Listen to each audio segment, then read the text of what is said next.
Hey guys, Devall here for ToyWorldOrder.com and YouTube.com/ToyWorldOrder.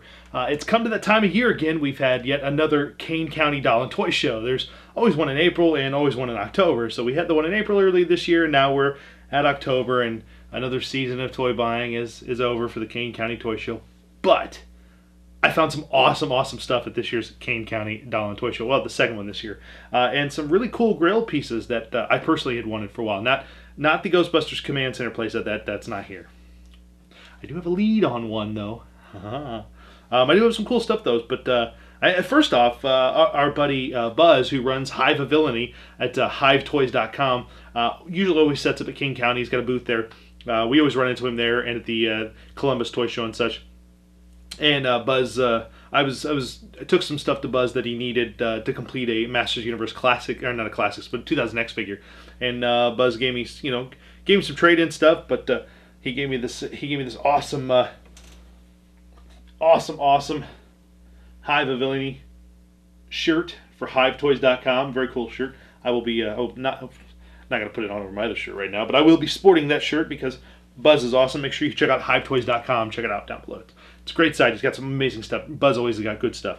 One of the things he gave me trade for, I got a couple of M.A.S.K vehicles, but only one of them I'm going to show because I didn't have it. The other one was I bought another Gator, which anyone who's not familiar with Kenner Gator was the little dune buggy that popped open and a boat shot out. There was a gun that went on top of the roll bar that I'd been missing from my own, and he had one with a gun, so I got that. And I got the, I believe the Piranha. You don't quote me on if I got the name wrong, but I had this as I didn't have this. A friend of mine had this as a kid. It's in really good shape. It looks amazing. The little functionality, the little spring-loaded stuff works really well.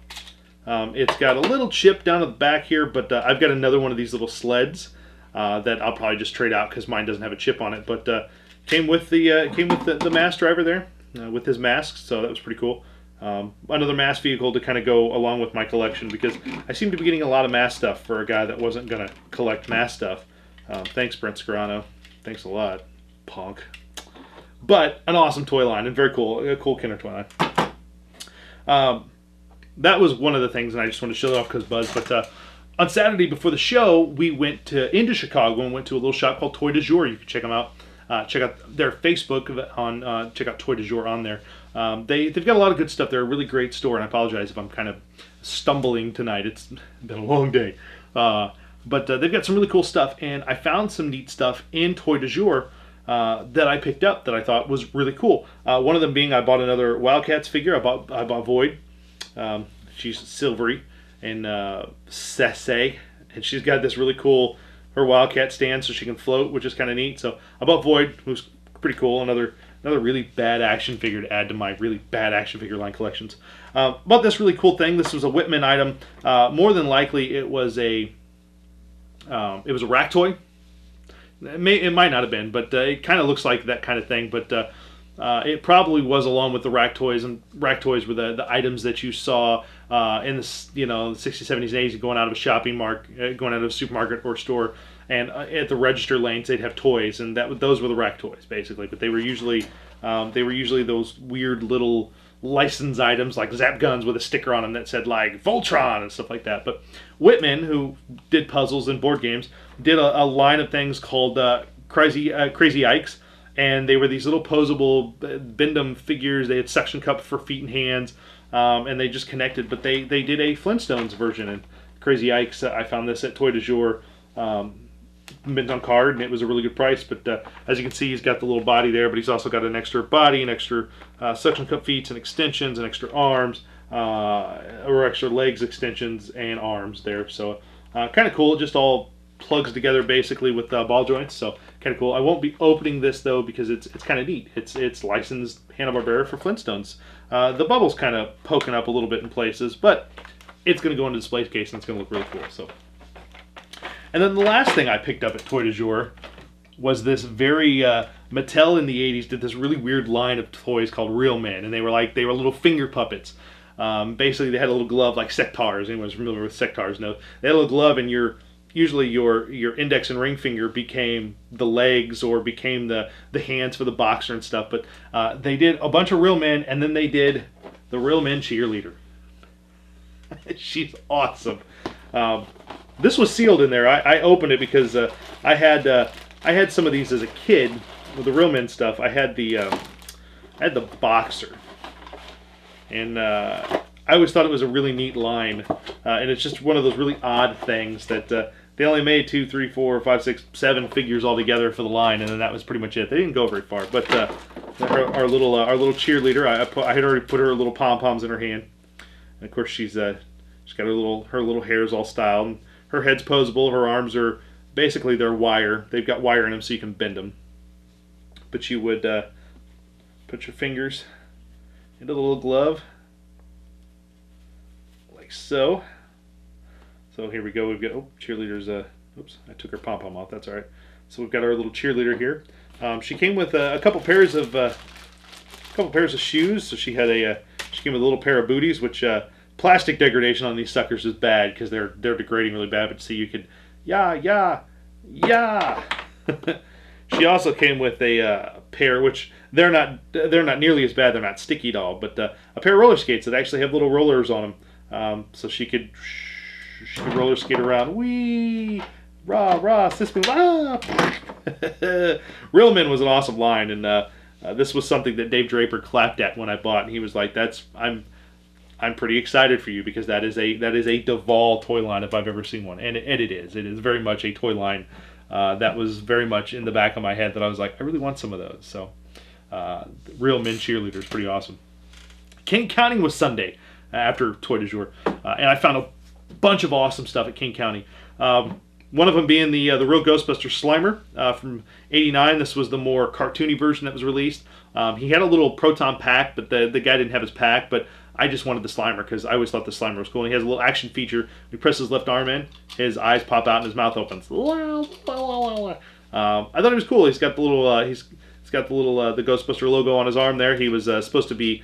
I don't know if it was part of the Fright Features wave in line, or if he was just one of those weird ghosts they did. They did a couple versions of Slimer, but this Slimer was cool, and I'd always wanted this Slimer. He was always super expensive, so now I have the Ooze Slimer, the original Slimer, and this little guy. So pretty cool. A couple things I found. Fisher Price, when Gummy Bears was out and was really big, Fisher Price released a bunch of stuff, little posable figures and big stuffed animals, and they also released these little bean bags that actually had bouncy balls on the bottom of them. And if you watch Collection Expansion Extravaganza, Carrie and I came across a Zummy Gummy, and Zummy Gummy's little rubber ball was degraded. It was just crusty and it didn't bounce anymore. Sunny is still like new. Like as I knock everything off behind me, I could bounce her, and she won't bounce high, but she will bounce, which is kind of cool. Just a rubber ball on the back of this little plush figure, which is kind of neat. So, little Sunny Gummy to add to my my Gummy Bear collection, which is kind of cool. Found a couple things for Carrie, which I always try to buy Carrie a couple things when I'm there because she's never been able to go to King County, but she wants to. So one of these days she'll make it out there. But I always try to find a couple cute things for her. One of the things I found was this Toy Tunes from Direct Connect International. It was licensed. It was licensed in '91. These little boxed Muppets characters, and I found her a Gonzo. But they made Kermit, Piggy, Fozzie, Gonzo, and Animal. But they had Kermit and they had Gonzo. But I picked up Gonzo just because he was really Kermit. Of course, Kermit's Kermit. He's very plain looking. He's everybody knows what Kermit is. But Gonzo always seemed to be dressed in different items, different things sometimes. So I thought that was cool, cute of little Gonzo there dressed in like his almost like his Sunday best. But Gonzo, he's dressed to date Camilla because he likes chickens. I also found this really neat Jim Henson's Muppet Babies from Toy Play, and I'm not sure when this came out. I'm not sure when Toy Play did these. It probably within the last 10 years, but they were $5.99 each or 2 for $10. So it's probably one of those Walgreens lines where they were just Beanie Babies. But this little baby animal, and for anyone who knows Carrie through our videos, you know that she loves the heck out of some baby animal. And I'm not gonna lie, I brought this home and I gave it to her, and she cried a little because she just could not stand the cuteness. I mean, he is utterly adorable. So I bought this little baby animal for her. So I thought that was kind of cool, cute little thing for the missus, Let's see. I found this is an ideal talking Oscar. Yes, I bought another one. Yes, he works great. I bought him only because I had asked the people, the booth where he was at. I saw him and I said, I'm just curious how much is Oscar, because I always like to ask when I see him, because you see Big Bird a lot, you don't really see Cookie Monster and Oscar a whole lot. So I asked, I said, how much for Oscar? And he looked at me and he goes, I don't know, $2, $1. You know what, $1? And I couldn't give him my money fast enough. I'm like, I'll take it for $1 because it's $1. So why wouldn't I take it? Even if he doesn't work, his parts. But he works. I hooked him up, put batteries in him, he works beautifully. So the ideal talking Oscar, which is kind of cool. Also from that same booth, I was looking around and they had a paper bag. And in this paper bag, there's a lot of duplicates in here, but literally in this paper bag was just a ridiculous amount of posable Care Bears from the 80s from Kenner. So we got Bedtime Bear, Grumpy Bear, Funshine Bear, Hugs and Tugs, Good Luck Bear, I believe Tenderheart, or not Tenderheart, but shoot, I don't remember his name. Another Funshine. Oops. Let's see. Granby Bear. Another Bedtime Bear. Another Bedtime Bear. And a Swift Heart Rabbit. Usually, put all these guys back in there. Usually when I find a bunch of Care Bears like that and I ask, they usually want a ridiculous amount of money for them, like $5 or $10 a pop.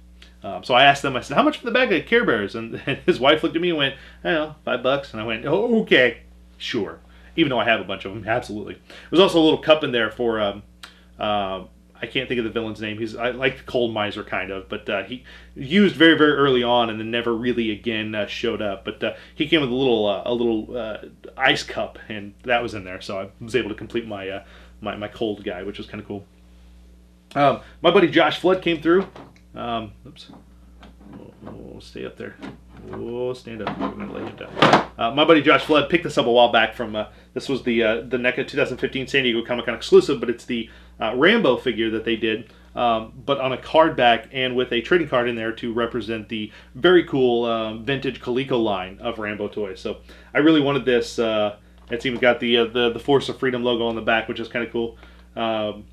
And I believe they used the card back text because he talks about fighting Savage and General Warhawk, so that's kind of cool. But my buddy Josh Flood picked that up for me, and I traded him an extra Ghostbusters Firehouse sign I had for this, so it was pretty cool. So yay for Josh Flood. I picked up a couple of older toys. One from the 70s, Kenner. We talked about this on David Novell's a bunch, but this is Duke the Rescue Dog, I believe his full name is, and he was a Kenner line in the 70s, and they released Duke and a bunch of stuff where he could like rescue, and he's got he originally, I believe, when you moved his head, his tail wagged, but that mechanism inside is no longer. As you can see, the tail just kind of flops around, but he can still pose at the body. His legs they can move. His front legs are kind of on a little ball joint, so they can kind of spread a little bit. And his mouth has a spring, so he can, as you can see, he can close and open there. And basically, he had like rescue gear you could put in his mouth, and he could ride down the rescue line to rescue whoever needed rescuing and such like that. So a very cool line, a very cool toy from the 70s. It was just the figure and a bunch of extra stuff, and Duke was like $10. So I wanted a Duke. Dave found him for $10, and he was like, "You're not going to get a Duke any cheaper than that." And I was like, "Yeah, you're probably right." So I picked up Duke. And then Ideal from the 60s, actually. This is Electro-Man. And Electro-Man was a giant figure in the 60s. But he had removable boots. His uniform was movable. He was super posable. I mean, they borrowed a lot of the G.I. Joe posability for him. His head doesn't move because he's got a little bulb inside. When you put 3 C batteries in it and turn him on, the bulb pulses and he makes noises. And he's supposed to fire a little beam of light. And basically, I believe his villain was the Zurg, or Zarg or something like that. Big green monster, had a big dish on his head. Basically, you would turn him on and you would point him at Zurg and fire, and the light would hit that dish and it would vibrate and it would knock the villain over. So he also had a little laser gun that you could fire at the villain too. But he was in remarkably good shape, and I originally put some batteries in him and turned him on, and he worked for about 2 seconds and then he stopped. So I'm guessing he's got a short somewhere in him, but in really good shape, and he was a whole whopping $15. So we're gonna put Electro-Man down here. So I picked him up I quickly, because I had seen him the night before at Toy Dejour and really wanted him, but Toy Dejour had, of course, a pretty decent, not a high price, but $30, something like that. So I was like, $15 isn't bad. From my buddy dealer Dan, this was actually an early Christmas present from Mr. Dave Draper, only because this is another one that I've talked about always wanting for a long time. This is from Kenner, from the 70s, 1974. And he's official Scout High Adventure approved by the Boy Scouts of America. It's Steve Scout. That's his name, Steve Scout. And Steve Scout. This was a very interesting line of figures. They did Steve Scout. They did his friend Bob Scout. So they did the Caucasian and the African American figure. But this had all the stuff inside there still for. Which was kind of cool. They had there's a little insert for the free points, like you could buy points and you could send away for free stuff. And then there's this little scouting in you, just a little thing to tell you how he works and the stuff that he can do. And of course the Scout's Honor kind of pledge. He's a really cool little figure from the 70s. I mean, he really is not bad. I mean, he's really he's pretty posable. And the fact that he can put his there we go, put his hand up there, and if you move his left arm, you see his right arm will raise for the Scouts Honor. Kind of a neat little function, but he had his little uniform on, and such a weird toy that I always was like, I really want a Steve Scout. And when we saw it at Dealer Dan's, Dave's like, I'll buy it for you for Christmas. I'm like, done. Give me a Steve Scout. So pretty cool, though. Maybe one day I'll get Bob Scout, too, because Bob Scout was just as kooky and just as kind of neat. So, but well done figures for the 70s. I mean, they kind of, Kenner kind of borrowed some of the stuff going on at Hasbro for G.I. Joe, and basically, in his head has a lot of movement. So very cool figure from the 70s. Very odd, very neat. I found a lady in the dollhouse, which there's a number of different houses in King County, one of them being the dollhouse. I had seen earlier a complete Sour Grapes and Drake's the Snake, and this lady wanted like $15 for it, and I was like, that's not a bad price, but I'll keep looking. I found her for $5 complete, with Dregs the Snake, and in good shape, so I bought her for $5, because she was $5. And it's Sour Grapes, so I now have both Strawberry Shortcake villains. I now have the Purple Pie Man complete, and I now have Sour Grapes, which is pretty cool. The first building we went into, there's a booth there that they've had in the past. They've had Dragon Rider. They've had Dino Riders. I kept wanting to say Dragon Riders. Dino Riders. A lot of rare Dino Rider stuff. They had C.B. McCall stuff from the 70s, but they've always got some good stuff. And this time they had the Mad Balls roller cycle with Hornhead. Unfortunately, Hornhead's mechanism is broke, but they're super hard to find not broke. But this roller cycle was really cool. It was in really good shape. The stickers are in really good shape. The functions, the little action features, because you could put a guy back here too, and you could push the gear shift down and it would pop either one of their heads off. And then of course you could launch the heads at people, or you could make baskets with them. But very cool. One of the more pricier items I bought. I think I paid $50 for it, which complete like that isn't bad. It was decent shape. It's a cool item. I've got a couple other head pop of Mad Balls. It was a line I always wanted. A line very hard to get, very hard to find all of. I bought a couple of things from a guy at a booth. He just had like this bin full of Voltron stuff, and I asked him. I said, "Would you be willing to split any of it up?" And he goes, "Oh yeah, I'll sell it all. I'll split it up." So I bought the very cool. There was a Panache Place Voltron insert that I picked up that shows you basically the whole line. Shows you the figures. Shows you the play set. It was just a basic pack-in like they had in the 80s. So the skull tank, the vehicles, all that stuff. So I picked that up, and I also picked up the Doom Blaster from that line, which again, kind of we'll shoot this.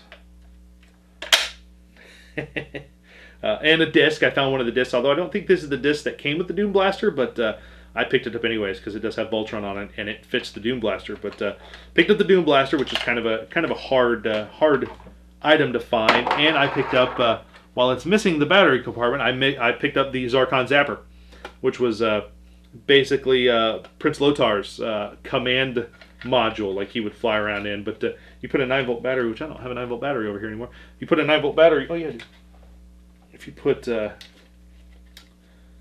this little sucker together here, like so.